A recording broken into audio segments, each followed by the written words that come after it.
Hey guys, welcome back to my channel where I cover nostalgic, obscure, or otherwise strange content. I've always filmed here. I don't know what you're talking about. Last week I was scrolling through my YouTube subscription feed and I noticed a video by Offhand Disney, which if you haven't seen Offhand Disney, check out that channel. It's such a good channel. Some of you are probably here because you saw me comment something in the comment section of one of his videos because I'm just such a massive fan. But I saw that he posted a video talking about how Disney is going to remake the Haunted Mansion movie. The Haunted Mansion, of course, being their famous ride, which then became a 2003 movie, which is very polarizing to most Disney fans. I know a lot of people that hate that movie. I know some people that grew up with that movie, including myself, full disclaimer. So I thought, what better time to rewatch the movie and cover it here on this channel. And using my complete lack of movie analysis skills, we're going to try to get to a very non-scientific answer to this age-old question. Is The Haunted Mansion a good movie? Or are the masses correct when they make fun of those of us who enjoy the movie endlessly and tirelessly on the internet? The movie starts out by showing us a scene that kind of sets up the history of the Haunted Mansion for us. They kind of take the pre-existing lore of the ride and loosely translate it into their own story. For example, they keep the family-friendly elements like the man dangling from the ceiling by a noose, yikes, but then they add in less scary elements to round it out for the kids at home, such as the fiancé of said man being found poisoned to death, allegedly by her own doing. Yikes again. In the present day, we see a young boy being jump scared as he tries to deliver mail to the mansion. I feel bad for this kid for a couple of reasons. One, because somebody is apparently making him go out of his way to deliver mail to what looks like a very dilapidated and abandoned home. And two, because the thing that's so important for him to risk his life to deliver is just a bunch of real estate flyers. The real estate flyers, of course, belong to our protagonist family, the Evers family. Let me explain something to you. I'm going to find this house for you. Because at Evers and Evers, we want you to be happy for Evers and Evers.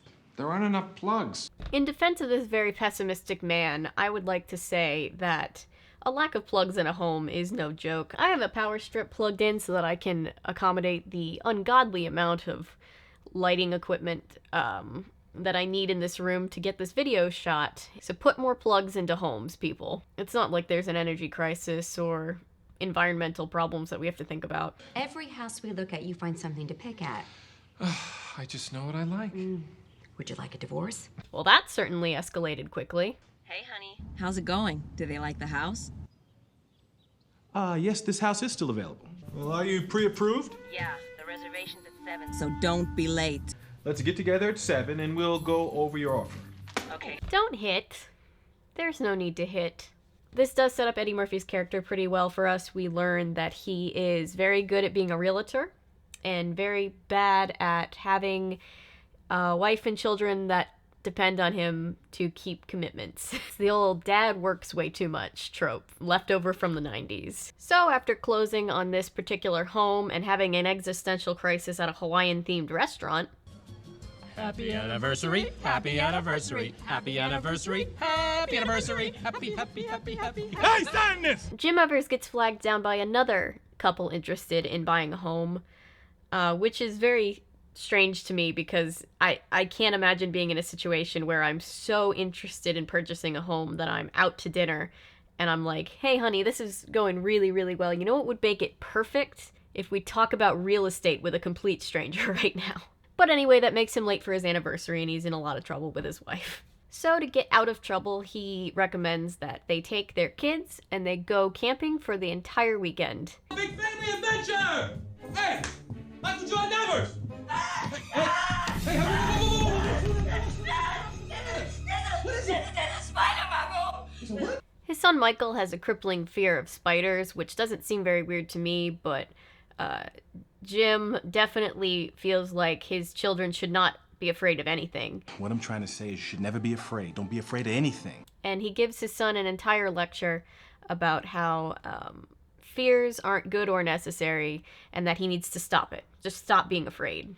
And then the daughter Megan just comes in and kills the spider like a straight badass. Meanwhile, the wife Sarah is fielding a very creepy call from a potential client. Would it be possible for you to come alone to discuss the situation? I'll give you a few guesses as to who that call might be coming from. Go on, guess. I'll wait. That's right, the Haunted Mansion. So they decide to take a detour before their family vacation to check out this property. And it's lovely. And the big-ass gate out front is locked, so they're about to turn around when it just opens by itself. And Jim's just like, huh, that's weird. Let's go sell a house. After realizing how massive the cemetery out back is, Hey, honey, you know they have dead people in the backyard. it starts just pouring down rain. So they run into the house.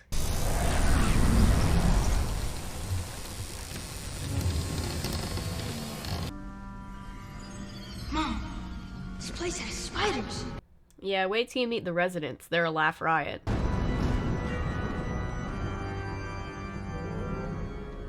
Sarah Evers? This is Ramsley. He's terrifying. Played very well by Terrence Stamp, obviously. But the character himself scared me so much as a kid. Please accept this waterproof calendar as a token of our appreciation. Ah, that'll look great next to the candelabra. So they inform Ramsley that they don't have that much time. They're kind of on their way out of town. You know, they're just here for a quick meetup. And he's like, oh, okay, cool. So right this way to our sit-down dinner we have planned out. It's 5 courses. Look at this detail. I've never seen anything like this. Haven't you? Ah! Where did you come from? This is Master Gracie. He has a somewhat creepy crush on Sarah. You have very beautiful children, Miss Evers. Do you believe in ghosts? Yeah, sure, I believe in ghosts. Yeah, I don't think it's a good idea to put that information on the listing, though. You should talk about how many bathrooms are in the house. Fair, but I would like to know how many ghosts I'm rooming with when I'm chilling out in that clawfoot tub. The storm has swollen the river. What? How's that? The storm has flooded the road. Oh, well, you could have just said that. So shocker, they're stuck in the mansion overnight. I'm sure nothing bad will happen. Of course, you are all more than welcome to spend the night here. Well, I should hope they're welcome there, considering that they're literally flooded in now. I mean, Master Gracie would be kind of a total dick if he was just like, huh, look at that flooded road. All right, now get out of my house. So after they're shown to their rooms for the night, the parents have a fight, and then Jim almost has a heart attack. And he goes down with Ramsley into the library. Ramsley leaves him alone, and he knocks over the bust on the desk and finds a secret passageway. Meanwhile, the kids have also made a discovery in their room.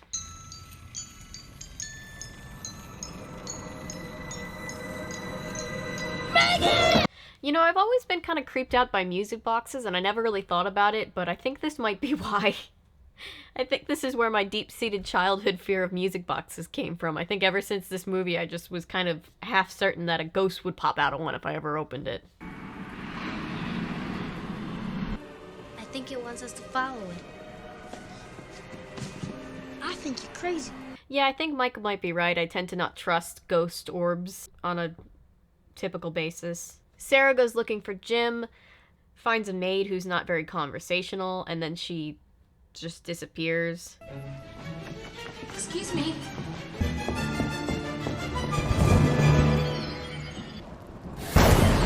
Ah! Stop doing that. She runs into Gracie in the library, and he's just hitting on her super hard. Can I help you with those? Ramsley hates it when I leave things lying about. Yeah, the place is so orderly and perfectly clean. I'm sure Ramsley really is a stickler for cleanliness. Meanwhile, Jim and the kids are separately wandering off into different avenues of the mansion. Hello? I don't know who answers a phone at somebody else's house, but okay. The kids run into the maid from before, as well as her husband, who's also a caretaker of some sort of the mansion. And they find a painting that looks just like their mom in the attic. And we learn that Ramsley is trying to pull some crap, though we don't know what yet. Jim runs into Madame Leota, and we all get very dizzy. Hey, I really like to stay on the ground. I'd rather stay on the ground. Stay And after that, he meets up with the kids and the employees of the mansion. They're ghosts, Dad. They're not ghosts. We're just having hallucinations from that dinner that we ate. It was that chicken. It didn't taste right. Hey! Who? It's not the chicken! All right, it's not the chicken.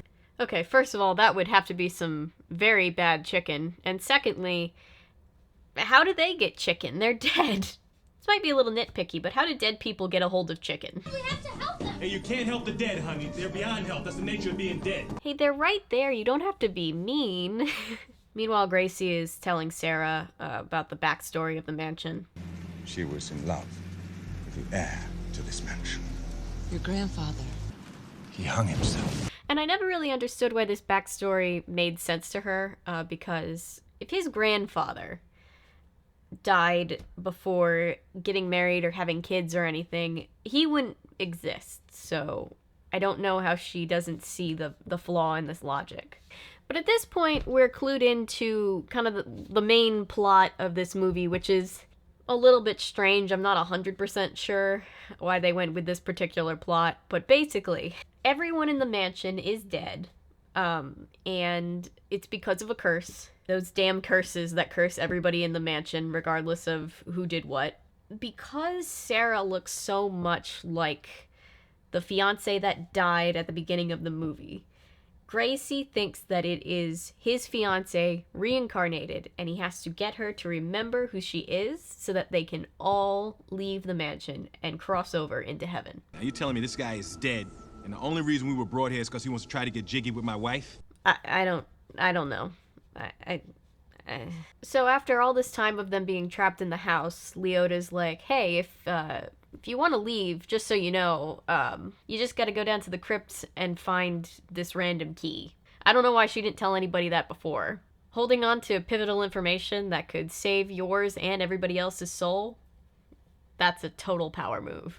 So they grab the ghost-drawn horse carriage thing and just bust through the stone wall into the cemetery, which...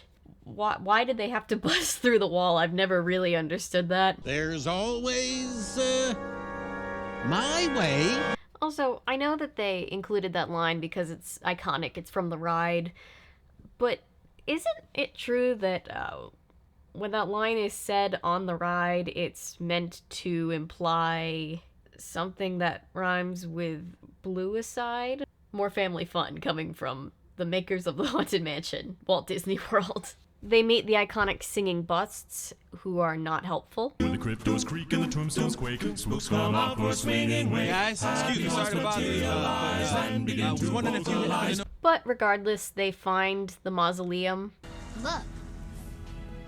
It's a warning. Beware all who enter. Here lies the passage to the dead. That 13-year-old speaks Latin. She's just so cool. So as if the mausoleum wasn't creepy enough to begin with, wait, there's more. Had me thinking it was going to be hard. That was easy.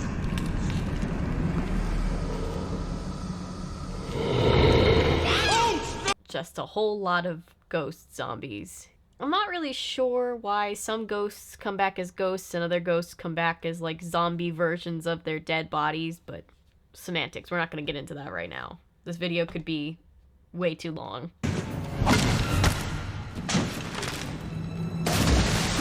I'll try to find the clip to see if I can put it in this video, but I remember being a kid and watching the behind-the-scenes clip of the stuntman that played that zombie having to basically wear like a green screen or blue screen like mesh thing over his head and then have somebody like swing at his head so they could get the effect of the head being knocked off his shoulders. And I just remember, one, feeling super bad for that guy, but two, also being fascinated and wanting very badly to learn how to make movies after that.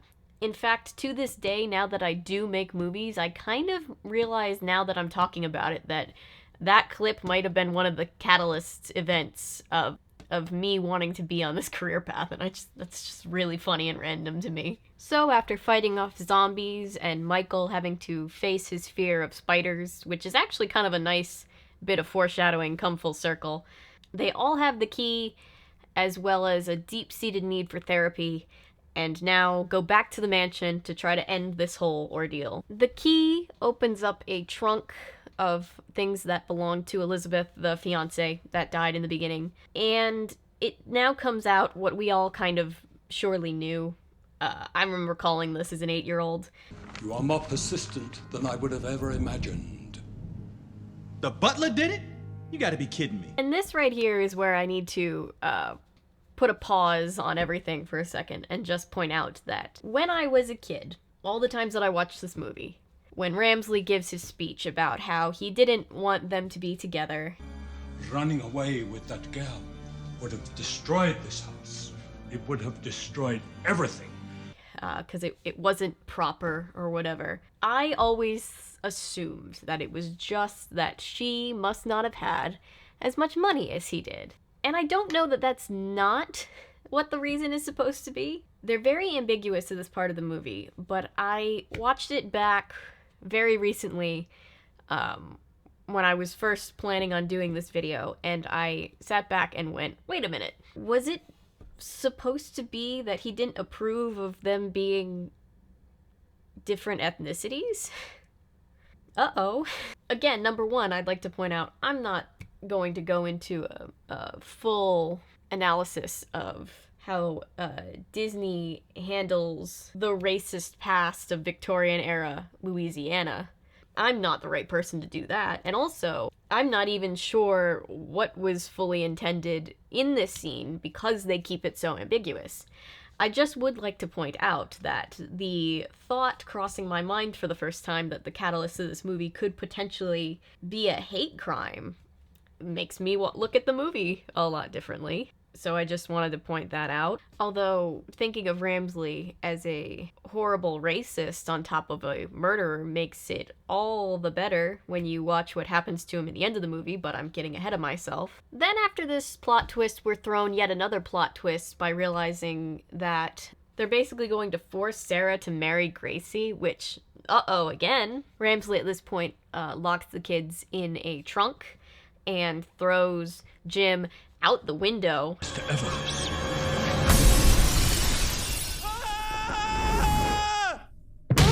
Ouch. Gracie decides to drop the act and just full out tells Sarah, hey, I think you're the reincarnation of my dead fiancé. Now you've returned to me, and at long last we can be together. Why do you not remember? Always an awkward conversation to have. Ramsley, being the terrible person that he is, basically says, hey, I'm gonna kill your kids if you don't marry this ghost. And so the joyous occasion begins. Yes, my love. Meanwhile, Jim is at his lowest. He feels completely defeated, and that's when Madame Leota literally rolls up and gives him kind of a tough love pep talk. The image of her rolling up on this very sad and serious moment is just, it's always been funny to me. And in another kind of nice moment of setup and payoff, the car, which he was so obsessive over in the beginning, is what he literally destroys to get back into the mansion to save his family. Meanwhile, Ramsley is planning on poisoning Sarah in the middle of the ceremony. Get this, so that he can get into heaven.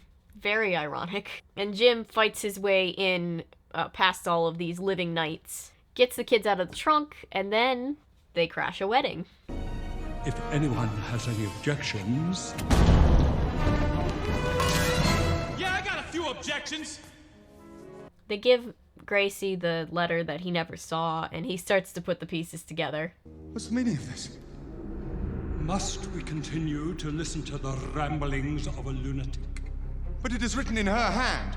I've never been fully sure why he was so quickly able to tell that this letter was her handwriting, but the other letter that he got in place of the real letter was not her handwriting. But again, I think I'm getting a little nitpicky. And then literally the most terrifying scene in the whole movie happens. This scene traumatized me when I was younger. Your union was unacceptable. You loved her. Well, damn you. Damn you all to hell!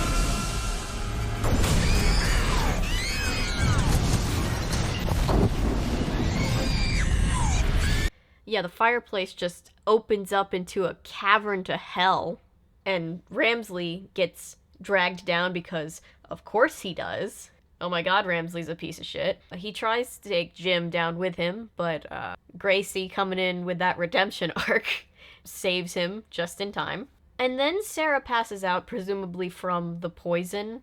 What's the matter? What's wrong? It's the poison! That's not good.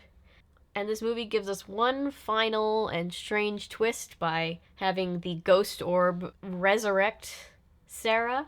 And then the ghost orb is revealed to be the ghost of Elizabeth. I don't know why she's an orb while everybody else gets to be not an orb. And then Gracie kisses her while she's still Sarah, which made me uncomfortable when I was a kid, and it still makes me uncomfortable now, to be honest with you. But Sarah's okay. All the other ghosts that aren't murderous, possibly racist pieces of shit get to go to heaven, and the family inherits the house. Take this. What is it? The deed to the house. It's yours. Do with it what you will. Sell it. Keep it. Do whatever makes you and your family happy. The movie doesn't tell us if they end up keeping the house or not. I feel like the taxes on that big of a mansion would be pretty high, so hopefully they sold it and got out from under that before it got too financially cumbersome. But again, my 20s are playing out in the middle of late-stage capitalism, and I'll probably never be a homeowner, so maybe I'm just salty. I don't know. But yeah, that's the end of the movie. It's a happy ending for everybody that wasn't an asshole. The best kind of ending there was. I just hit my hand on the desk, and that hurt. So this, of course, brings us back to our original question of, is The Haunted Mansion a good movie? And to that, my answer really is, I don't know. Most people don't like it, and my own nostalgia is probably blinding me to the movie to a certain extent. There's definitely some questionable writing choices that lead to some odd things in the script, as well as just some general plot holes, but for as much as I feel like people have a right to complain about those kind of things, I also feel like the movie kind of gets an unjust bad rep in certain areas. Like, sure, it's not a particularly scary movie if you're not younger than, let's say, 10 years old, but neither is the ride at Disney World, and I think that's kind of what they were maybe going for. Also, I really do like the casting in this movie. I really think that everyone does a pretty solid job of embodying their characters really well. I know some people complain that Eddie Murphy wasn't really the right choice for this movie, but I personally disagree. I think he does a really good job, but of course I am a pretty big Eddie Murphy stan, so maybe I'm biased in this situation. Yeah, that's really all I have to say about this movie. I thought it was a good time to cover it since we just got the news about the remake, which I also have very mixed feelings about. And on top of that, it is September, which is the month before October, which is the month of Halloween, which is my favorite holiday, which surprises really no one, considering that my channel has a reputation for kind of being Halloween all year round. But I wanted to start off with some autumny, Halloween-y content, and this was kind of a good place to start since I watched it so much as a kid. So let me know what you guys think about this movie in the comments section. I'm really interested to see what everybody thinks because I have a feeling that it's going to be pretty split down the middle. But as always, I'd like to thank you all so much for watching, for liking, commenting, subscribing, sharing, anything you do to support this channel. It just means so much to me. If you're new to the channel and you're a fan of nonsense, maybe consider subscribing or sticking around because I post nonsense all the time. And remember, my name is Avery. I'm a YouTuber if you say so because thanks to you guys, this is technically a YouTube channel. Bye!